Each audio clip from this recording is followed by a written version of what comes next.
L'Association ivoirienne pour le bien-être familial AIBF, en partenariat avec le Fonds des Nations Unies pour la population UNFPA et l'Agence coréenne de coopération internationale COICA, a organisé une cérémonie de remise de kits à 20 femmes dans le cadre du lancement d'activités génératrices de revenus AGR. Plusieurs personnalités ont assisté à cet événement qui visait à soutenir la réinsertion sociale des femmes guéries de la fistule obstétricale qui s'est déroulée le 18 octobre 2024 dernier dans les locaux de l'AIBF de Bouaké. Le coordinateur de l'AIBF Bouaké, Dr Bailly Arnaud Thierry, s'est félicité des résultats obtenus après 8 années de lutte contre la fistule obstétricale. Il a également exprimé l'espoir que les bénéficiaires des AGR puissent devenir des exemples inspirants pour d'autres femmes. Le bilan il est positif, je pense, parce que chaque année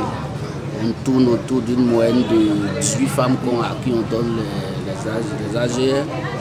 Et quand on fait le suivi, après on voit que la majeure partie continue. Et parmi celles-là, d'autres même fructifient leur activité. Donc vraiment, avec ces activités-là, aujourd'hui, elles arrivent à soutenir leur mari. Celles qui ne sont pas mariées arrivent au moins à mettre leurs enfants à l'école et tout. On a 20 femmes qu'on a formées sur la comptabilité simplifiée.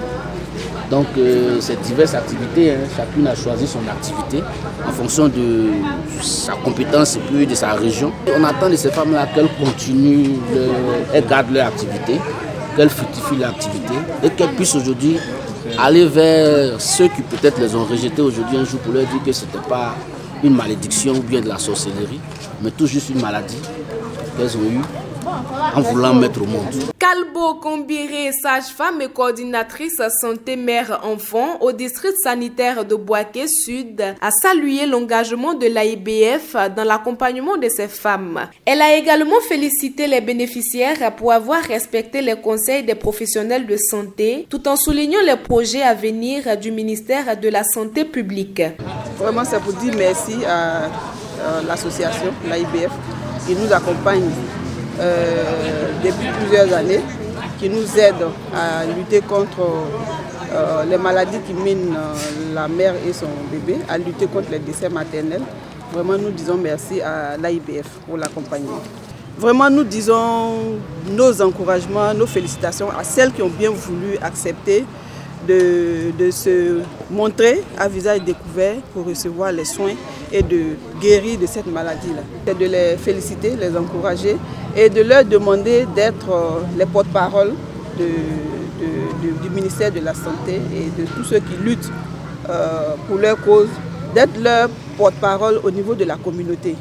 Parce qu'elles ont bénéficié des soins, elles sont guéries, mais malheureusement, il y en a parmi elles qui sont encore cachées dans les villages, qui peut-être ont l'information mais ont peur.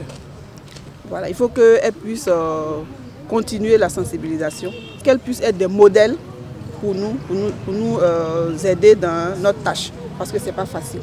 Aminata Ouattara, sage-femme de formation et représentante du maire de Bouaké, Amadou Koné, a encouragé les femmes guéries à devenir des ambassadrices au sein de leur communauté afin de sensibiliser et soutenir celles qui souffrent encore de la fistule obstétricale. C'est vraiment une activité, je l'ai dit tantôt, hors de prix.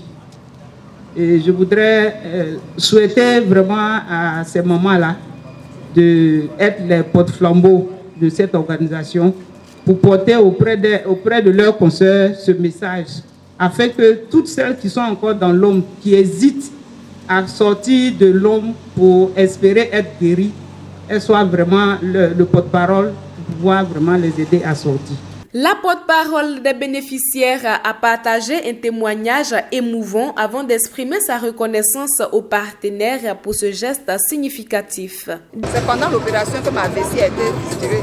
Donc c'est après l'opération maintenant qu'on m'a inséré dans l'ONG pour nous faire opérer. On dit ça s'opère. Toi, je n'avais jamais vécu, je ne connaissais même pas cette maladie. C'était ma première fois. Mais Dieu m'a fait grâce, on nous ont récupéré et comment on appelle, ils ont écrit notre nom et on nous a fait opérer. Dieu merci, tout s'est bien passé. Tout ce que les médecins nous ont demandé de faire, on a fait. Parce qu'après la sortie, quand tu es déclaré guéri, il y a certaines choses qu'il faut faire et il y a certaines choses qu'il ne faut pas faire. Et Dieu merci, Dieu m'a fait grâce, je suis guéri. Au nom de toutes les femmes, nous disons merci à cette ONG Boïka et l'UNFPA et à la tribu, l'AIBF, à la tête de tous les assistants, les docteurs. Vraiment, nous leur disons merci parce que nous sommes guéris, nous sommes déclarés guéris. Nous leur disons merci.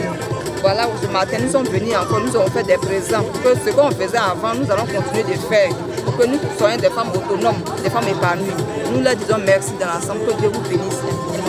Depuis son lancement en 2018, cette initiative visant à promouvoir les activités génératrices de revenus a permis à plus de 20 femmes autrefois victimes de stigmatisation de retrouver leur place dans la société après leur guérison de la fistule obstétricale.